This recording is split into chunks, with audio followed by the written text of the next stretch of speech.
Hello everybody, and thank you for joining me. This is Sierra from Sierra T Designs, and today I have this fun crafty parcel from my girlfriend Kendra. I'll have her linked down below, and we're going to do a collab, so this is going to be really fun. Anyway, we both got the Black Friday parcel from Simon Says Stamp, and there were a few things that each of us didn't want in the parcel, so we decided to trade, and then we thought it would be really fun to do kind of a collab video together, and then do a giveaway with some other things that came in the packages that are stuff that we already owned or we would never use in our style of crafting, stuff like that. So stay tuned for details on crafting when we actually, or on the giveaway when we actually get into the video. I'm just going to do a quick look at what came in the parcel of my side of the trade. So I got this beautiful card. Very, very pretty. And then I got some pins. These weren't actually in the boxes. This was just because Kendra doesn't collect pins, and I think they're really neat. So she sent me these pins, one from Doodlebug and one from the Grey Muse. I just think those are so cute. And then I got the beautiful, the large beautiful, oh sorry, the capital B beautiful. I have the small version of this as well. And then, as I said a couple of videos ago, she didn't want the everything tool. So now this is my fourth one. I'm going to slowly end up collecting all the colors at this rate. That's kind of funny. And then she did send me some cardstocks just for fun.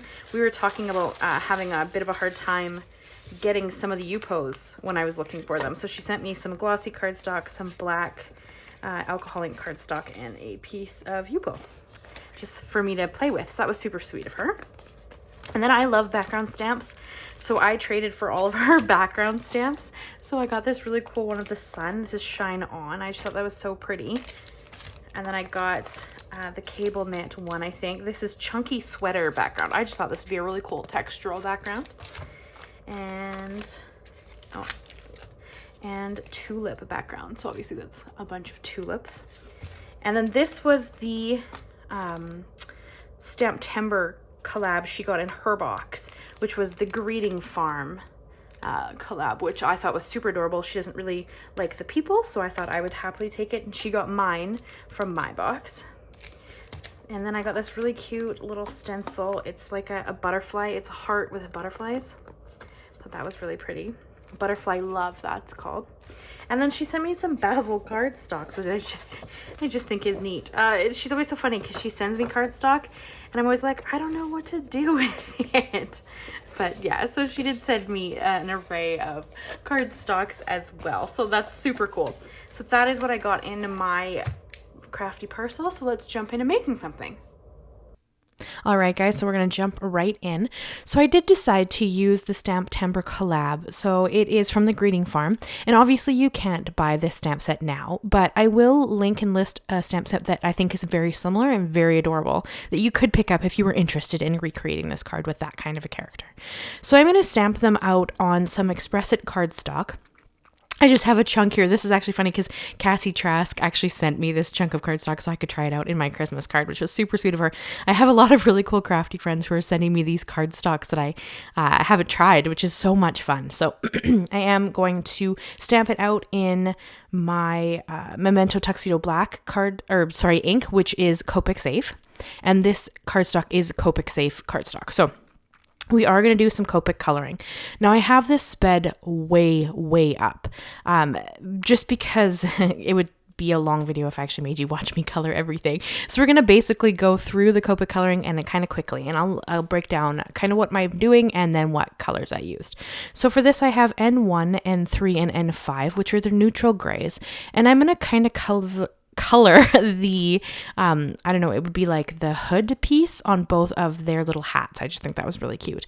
And I did do some stippling with the colors as well to kind of give that fluffy texture back into the little hood areas. And then we're going to jump into skin tones, and I'm going to use E50, E21, and E33.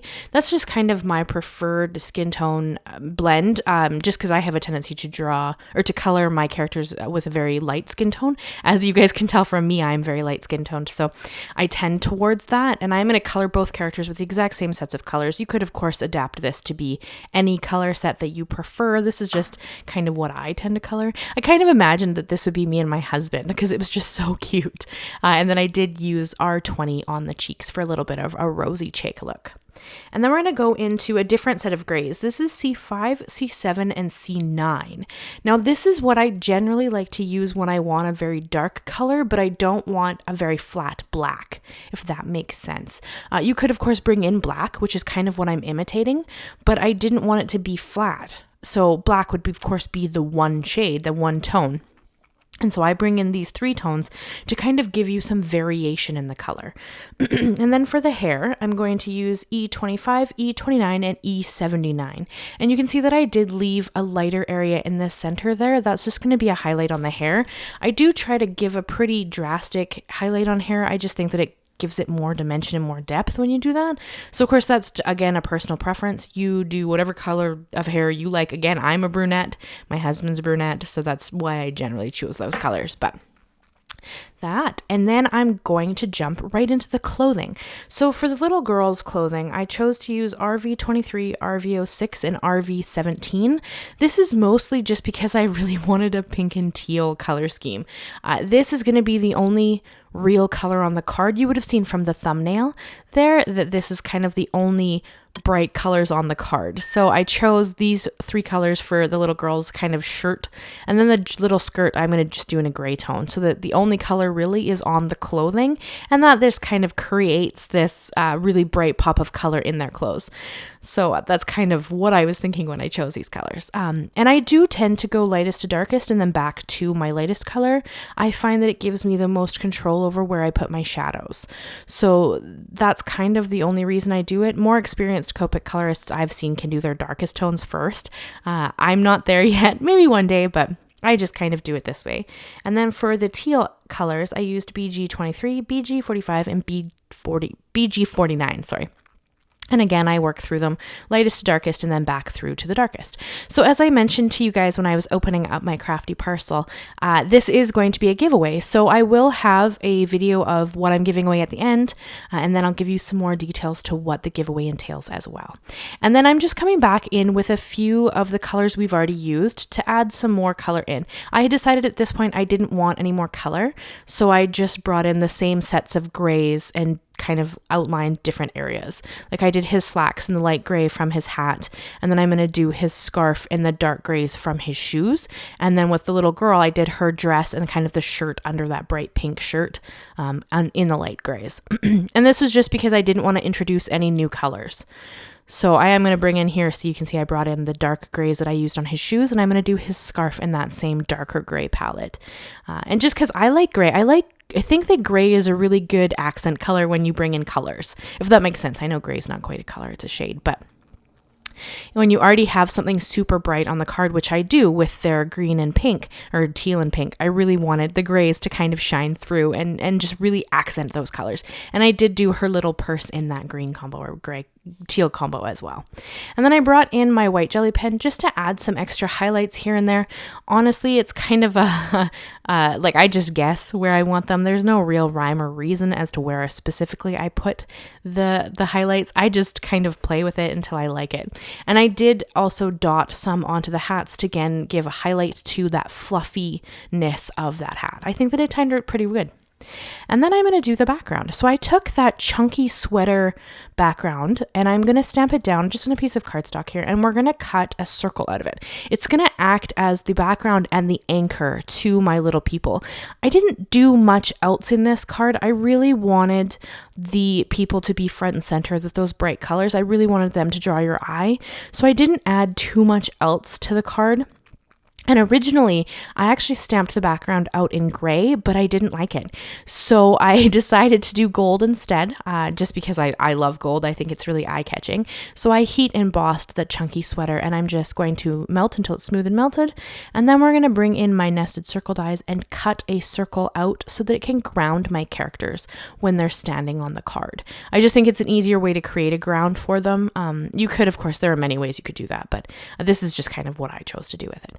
And then I did fussy cut out my little people. There were matching dies when you bought this at Stamped-Hammer, but of course this came in that crafty box for Black Friday. So This didn't come with the dies, and I have no issue fussy cutting. I think that it's pretty quick and simple, but there are other dies for the other sets that you could of course use if you wanted dies instead of just fussy cutting. I don't mind, but personal preference of course. And I do like to use my CutterBee scissors for this just because they're quite small and they're really good with fine tiny areas, like between the legs there and like around the purse. They just kind of make it easier. And I do like to leave a white border around my images. I like that look. That of course is personal preference. If you prefer to cut right on the line, that would work too. And then here you can see that I'm going to put this through my Gemini just to get that circle for the background. Excuse me. And I like to use my Gemini Jr plates with my full-size Gemini. I just find it easier for room on my desk. It's easier for me, but yeah, that's just kind of my preference.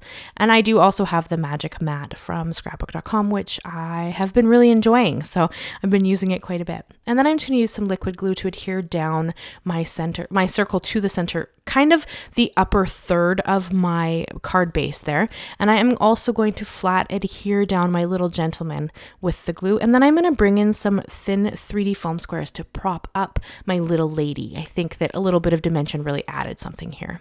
So about and then I had to stamp out my sentiment because I hadn't done it yet. And I didn't want to add her with the dimension before I stamped it out. So I just brought in my Misti to stamp that out.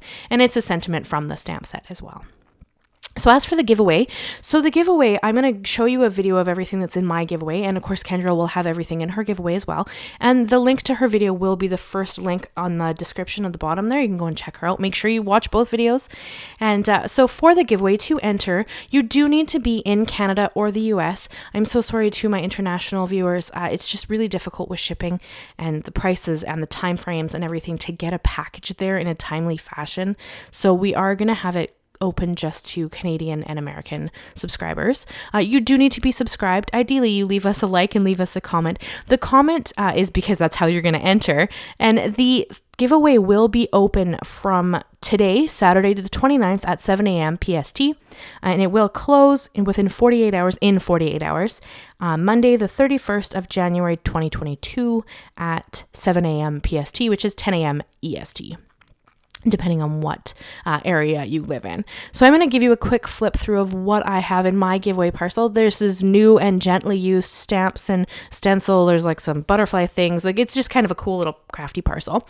So ideally in your comment, you're going to tell us where you're from so that we know where the package is looking to ship out to. Kendra is American and I am Canadian. So we're each going to pick one winner on our channels on the Monday. And then you're going to have like 24 hours to contact us so that we can get this parcel out in the mail to you.